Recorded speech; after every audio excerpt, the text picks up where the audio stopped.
მოგესალმებით. ხანდახან სასამართლო საკმაოდ უჩვეულო გადაწყვეტილებას იღებს. ამაში რაღაც აზრის დევს, ბოლოს და ბოლოს ყველა დანაშაული ხომ არ ისჯება მაინც და მაინც ციხით ან ფულადი ჯარიმით. ხანდახან უფრო მეტი კრეატიულობაა საჭირო იმისთვის, რომ დამნაშავემ უბრალოდ უკეთ გაიგოს თუ რა არის სწორი და რა არასწორი. დღევანდელ ვიდეოში თვალს გადავავლებთ თანამედროვე ისტორიას და განვიხილავთ სხვადასხვა დასჯის მეთოდს. მეთოდებს, რომლებიც კანონდარღვევებმა მიიღეს ციხის ნაცვლად. ზოგიერთი მათგანი შეიძლება სასტიკი იყო, ზოგი კი უბრალოდ სასაცილო. ასე რომ თავიდან ბოლომდე უყურე ვიდეოს. დასაწყისში კი გამოიწერე არხი და ზარისღილა კი გააქტიურე. ასე არასდროს გამოტოვებ ახალ და ძალიან საინტერესო ვიდეოს ჩვენთან. ასევე როგორც ყოველთვის შეგახსენებთ, რომ შეგიძლიათ წინასწარ დაალაიქოთ ეს ვიდეო. ბოლოს რომ არ დაგავიწყდეთ. დავიწყოთ. როდესაც 2011 წელს ჩრდილოეთ ოჰაიოში წყალდიდობა მოხდა და მდინარე ადიდა, საზღვაო პოლიციის თანამშრომლები მდინარის სანაპიროსთან განლაგდნენ, რომ თვალყური ედევნებინათ მოვლენებისთვის. მათი მიზანი იყო არავინ მიეშვათ მდინარის სიახლოვეს. ერთმა პოლიციელმა შეამჩნია, როგორ დაცურავდა ნავით ადიდებულ მდინარეზე წყვილი ყოველგვარი სამაშველო კოსტიუმის გარეშე. სანამ პოლიცია მათ მიუახლოვდა, ისინი უკვე ადგილზე აღარ დახვდათ. პოლიციამ დაიწყო ამ ადამიანების ძებნა, ვერტმფრენებიც კი ჩაერთო საქმეში. საბოლოოდ თავზე ხელაღებული წყვილი სანაპიროზე იპოვეს.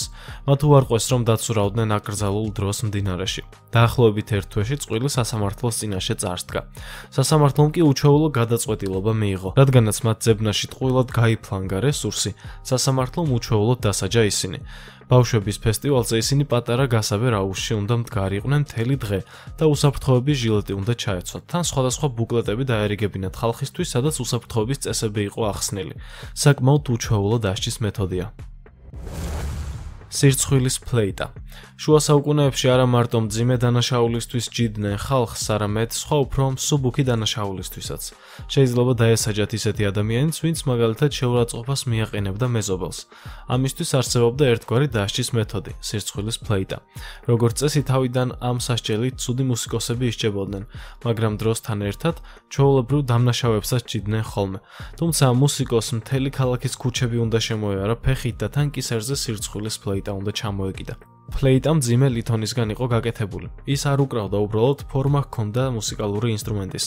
ხელები კი მასზე მიბმული ჰქონდა ადამიანს. თუ კი ხალხი თვლიდა, რომ მუსიკოსი ძალიან ცუდად უკრავდა და ის ხალხს აწუხებდა, აი ასეთ დასჯის მეთოდს მიმართავდა ხელისუფლება. ამასთან მოსიარულე ადამიანს ხალხი ტალახსაც ესროდა. ამ მეთოდის არსი ის იყო, რომ ადამიანს საზოგადოებაში არ უნდა დამდგარიყო იქამდე და არ დაეკრა მუსიკა, სანამ არ ისწავლიდა დაკვრას. შემდეგი დასჯის მეთოდი უძველეს რომს უკავშირდება. მივდივართ რომის იმპერიამდე. კოლიზეუმის დროს ამ ადგილზე იმართებოდა საბრძოლო სანახაობები, სადაც ხალხი თვალს ადევნებდა სასტიკ ბრძოლებს, როგორც ადამიანებს, ასევე ცხოველსა და ადამიანს შორის. მაგრამ რა თქმა უნდა, კოლიზეუმში ბრძოლა უმეტეს შემთხვევაში ადამიანის ნების საწინააღმდეგოდ ხდებოდა. მაგალითად, ერთი იუველირი, რომელმაც იმპერატორის ცოლს მინის სამკაული მიყიდა ძვირადღირებული ქვების ნაცვლად, დასაჯეს და კოლიზეუმში გაუშვეს საბრძოლველად. მან თავიდანვე იცოდა, რომ ლომთან მოუწევდა ბრძოლა. როდესაც არენაზე გავიდა, ის საშინელ მდგომარეობაში იყო, შეშინებული და განადგურებული. თუმცა, როდესაც გისოსები გაიხსნა, იქიდან ქათამი გამოვიდა. შეშინებულმა იუველირმა შვებით ამოისუნთქა. ამის შემდეგ იმპერატორის ცოლმა განაცხადა, რომ როგორც თავად მოატყუა სხვა, ასე მოტყუდა თვითონაც. მისთვის ესეც საკმარისი აღმოჩნდა, რადგან როგორც ნათქვამია, სიკვდილის მოლოდინი სიკვდილზე ბევრად უფრო უარესია. თქვენს წინაშეა მე-17-მე-18 საუკუნის ლოთის სამოსი. მას შემდეგ, რაც ინგლისში გამოიცა კანონი, რომელიც საზოგადოებრივ ადგილებში ალკოჰოლით თრობას კრძალავდა, დასჯის მეთოდით შესაბამისი მოიგონეს. ეს იყო ხის კასრი, რომელსაც ფეხების, ხელების და თავის ადგილი ამოჭრილი ჰქონდა. პირდაპირ ჩამოაცვამდნენ ხოლმე ადამიანს კასრს. მასში მოათავსებდნენ ადამიანს, კანონდარღვევს და ასე ატარებდნენ ქუჩებში. დამნაშავე საათობით დადიოდა ასეთ ფორმაში ქუჩებში და ამ დროს მას ხალხი დასცინოდა. მაგრამ საბოლოოდ ეს ყოველივე ემსახურებოდა იმას, რომ დამნაშავეს გაეგო, რომ დალევა და თრობა სახლში უფრო უკეთესია ვიდრე გარეთ და რომ მას არ უნდა შეეწუხებინა ხალხი. სახლში ის არავის შეაწუხებდა, ქუჩაში კი საზოგადოებრივ წესრიგს არღვევდა. დაუბრუნდეთ თანამედროვე დროს. შემდეგ ისტორია 2019 წელს მოხდა ოჰაიოში. ქუჩის მხატვარი დააკავეს იმ დროს, როცა კედლებზე ხატავდა. მამაკაცი ცოტახანში სასამართლოს წინაშე აღმოჩნდა და მას ბრალი ედებოდა სამგზავრო მატარებლის ვაგონების მოხატვაში და საზოგადოებრივ ადგილებში შენობების დამახინჯებაში. საბედნიეროდ მას შეხვდა ისეთი კრეატიული მოსამართლე, რომელიც პირველად ჩადენილი დანაშაულისთვის ყოველთვის ორიგინალურ სასჯელს იგონებდა. მოსამართლის მიზანი ყოველთვის იყო, რომ დამნაშავეს გაეაზრებინა დანაშაული და და სასარგებლო რამ გაეკეთებინა როგორც საკუთარი თავისთვის, ასევე საზოგადოებისთვის. ამ შემთხვევაშიც მოსამართლემ გაიგო, რომ ახალგაზრდა მამაკაცი არ იყო ნასამართლევი და ზოგადად მას უბრალოდ ძალიან უყვარდა თავისი საქმე, ხატვა. ამიტომაც მოიფიქრა ისეთი დასჯის მეთოდი, რომლის დახმარებითაც ბიჭი სასარგებლო საქმესაც გააკეთებდა და საკუთარ შესაძლებლობებსაც განავითარებდა. ბიჭს უნდა შეეღება და მოეხატა სასამართლო, შენობის ძველი მოაჯირები და რკინის კონსტრუქციები. მაგრამ არ ყოფილა ეს მარტივი საქმე. მოსამართლემ გაურთულა პირობები და უთხრა, რომ ყველაფერი კბილის ჯაგრისით უნდა შეეღება. აი აქ კი საქმე ნამდვილად სადამშველო ღონისძიებასთან გვაქვს. თუმცა რა თქმა უნდა, ჯარიმის გადახდა ან ციხე ბევრად უფრო დიდი სასჯელი იქნებოდა. ამიტომაც ბიჭმა განაცხადა კიდეც, რომ მოხარული იყო ამ დავალების შესრულების გამო, რადგან ასე გადაურჩა ციხეს და საყვარელ საქმესაც აკეთებდა. თავხედი ბავშვი ნებისმიერი ოჯახის თავის ტკივილია და თუ კი ასეთი ბავშვი იზრდება და ზრდასრულ ასაკშიც აგრძელებს მსგავს საქციელს, ეს უკვე კატასტროფაა. საინტერესოა შემთხვევა, რომელიც ლოს-ანჯელესში 2011 წელს მოხდა. 25 წლის ბიჭმა, ვიმეორებ, 25 წლის ბიჭმა საკუთარ მშობლებს უჩივლა სასამართლოში იმის გამო, რომ მათ ჯიბის ფული შეუმცირეს. ბიჭს კარგი განათლება ჰქონდა მიღებული. წესთი იურისტი იყო, თუმცა სასწაულად ზარმაცი. ის მშობლების ხარჯზე ცხოვრობდა და მუდამ მამიკოს თხოვდა ჯიბის ფულს, ხოლო როდესაც მშობლებს ეს ყოველივე ხელში ამოვიდათ და უთხრეს, რომ ჯიბის ფულს შეუმცირებდნენ, ადგა ეს ყმაწვილი და სასამართლოში უჩივლა მშობლებს. როგორი უცნაური თავხედობის ფორმაა, მაგრამ აშკარად იურიდიულზეც ნაძალადებად და სიზარმაცით სწავლობდა, რადგან არ იცოდა, რომ არასწორად იქცეოდა. სასამართლომ მშობლების სასარგებლო გადაწყვეტილება მიიღო და ბიჭი გაამტყუნა. ბიჭი ითხოვდა ყოველთვიურად 450 ევროს მშობლებისგან. ამის სანაცვლოდ მოსამართლემ უთხრა ბიჭს, რომ ის უნდა გასულიყო სახლიდან და სამსახური ეპოვა. ბიჭს 30 დღე მისცეს, რომ ეს საკითხი მოეგვარებინა. თუ არ და სერიოზულ ჯარიმას გადაიხდიდა. აი ასე, ზუსტად ის მიიღო ზარმაცმა ბიჭმა, რასაც იმსახურებდა. ხშირ შემთხვევაში იმისთვის, რომ სასამართლოს აარიდო თავი, მარტო ერთი რამ უნდა გააკეთო, უბრალოდ პატიოსნად უნდა იცხოვრო. თუმცა სამწუხაროდ ასეთი რამ არ ხდება ყოველთვის. ადამიანები ხომ ყველაფერს ისე აკეთებენ, როგორც უნდათ. ამასთან მოუთმენლობა ყველაფერს აფუჭებს. მას შემდეგ, რაც ადამიანებმა მუშაობა დაიწყეს, არ აქვს მნიშვნელობა რა საქმეა. არაკომპეტენტურობამაც იჩინა თავი. ამისთვის კი ისჯებოდა ადამიანი ძველ დროშიც. მაგალითად, ძველ ინგლისში. მე-17 საუკუნის ინგლისში თუ კი საზოგადოებრივი ტუალეტის დამლაგებელი ქუჩაში გადაყრიდა ფეკალიებს, მას საშინელი სასჯელი ელოდებოდა. ასეთ ადამიანს აიძულებდნენ ფეკალიებზე დამდგარიყო და საათობით ესუნთქა ის სუნე. გარდა ამისა, ხორცისა და თევზის გამყიდველი, რომელიც გაფუჭებულ პროდუქტს ყიდდა, მსგავსადვე ისჯებოდა. მას აბამდნენ და ცხვირთან ახლოს აყროლებულ თევზს უდებდნენ. შეიძლება ასეთ მდგომარეობაში ადამიანი რამდენიმე დღესაც კი გაეჩერებინათ. თუ გავითვალისწინებთ იმას, რომ სიცხეში აყროლებული თევზი უბრალოდ საშინელებაა, ალბათ ხორცის გამყიდველები იშვიათად უშვებდნენ ამ შეცდომებს და არასდროს ყიდნენ ვადაგასულ პროდუქტს. რადგან იცოდნენ, რას დაემართებოდათ. არანაკლებ სერიოზული იყო სასჯელი მათ მიმართ, ვინც ბანკოს თამაშის დროს იტყუებოდა. ასეთ დამნაშავეს ცხენზე დასვამდნენ ხოლმე უკუღმა, სხეულზე ბანკოს მიაწებებდნენ და ქალაქს შემოატარებდნენ. ასე ყველა ადამიანი ხვდებოდა, თუ რა შეედებოდა ბრალი ადამიანს. მისი შემხედვარე ხალხი იცინოდა და ტალახს ესროდა დამნაშავეს. ეს ძალიან დამამცირებელი იყო. საინტერესო იყო ღვინის გამყიდველების დასჯაც. როდესაც ღვინის გამყიდველი გაფუჭებულ ღვინოს არ ღვინო დასაღებდა, მას დაიჭერდნენ და ქალაქის ცენტრში ხეზე აბამდნენ. შემდეგ მოდიოდა რამდენიმე მუსიკოსი და ხმაურით ხალხის ყურადღებას იპყრობდა. მას შემდეგ, რაც ხალხი შეიკრიბებოდა ამ ადამიანის გარშემო, ხსნიდნენ ყველა ბოთლს და გაფუჭებულ ღვინოს თავზე ასხამდნენ. სათითაოდ ყველა ბოთლს, რასაც უპოვიდნენ მარანში. შემდეგ მას სახლში უშვებდნენ დასრულს ღვინიანს და აყროლებულს. იმ დროისთვის კი ეს უკვე ძალიან დამამცირებელი იყო. ამის შემდეგ უკვე ძალიან რთული იყო შენ ღვინის მაღაზიაში მოგეწვია ვინმე, რადგან სახელი გიტყდებოდა და უკვე ყველა მიცოდა, რომ შენგან ღვინო აღარ უნდა ეყიდათ. ოჰაიოში 2002 წელს მოქალაქესა და პოლიციელს შორის სიტყვიერი დაპირისპირება მოხდა.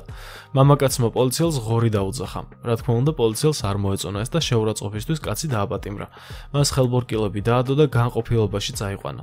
საქმე სასამართლომდე მივიდა. გახსოვთ ზემოხსენებული მოსამართლე, რომელმაც კბილის ჯაგრისით შეღება დაავალა ბიჭს. ამ შემთხვევაშიც საქმეში ეს მოსამართლე მაიკლ ჩიკონეტი ჩაერთო. ის შტატებში ძალიან ცნობილია.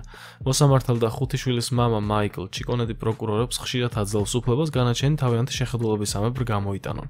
როგორც წესი, მათ ორი ვარიანტი აქვთ: ციხე ან რაიმე გამაოგნებელი სასჯელი, რომელიც თვითონ ჩიკონეტის მიერ არის მოფიქრებული. ამ შემთხვევაში ჩიკონეტი მამაკაცს, რომელმაც პოლიციელებს ღორები დაუძახა, საინტერესო სასჯელი მოუფიქრა.